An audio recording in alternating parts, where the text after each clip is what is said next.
Komisioni i Disiplinës në FSHF ka marrë masa të ashpra ndaj klubit të futbollit Iliria pas akteve të dhunës të ndodhura në ndeshjet e papërfunduara ndaj klubit të futbollit Skënderbeu. Sipas vendimit zyrtar, klubi i futbollit Iliria dënohet me 500.000 lekë gjop, ndërsa të gjitha ndeshjet e mbetura të sezonit 2025-2026 do të zhvillohen në një fushë asnjanëse të paktën 50 km larg stadiumit Redi Maloku. Gjoba aplikohet në masën 50% në bazë të nenit 76 të KDI-s.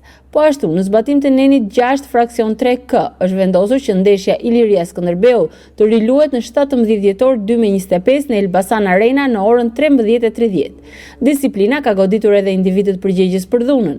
Adolf Selmani, 4 ndeshje pezullim, Brian Selmani, 4 ndeshje pezullim, Bruno Arabal, 4 ndeshje pezullim, Jonel Selmani, 4 ndeshje pezullim. Të gjithë të dënuarit janë penalizuar në bazë të nenit 14 fraksion 1I të kodit të disiplinës të FSHF-s.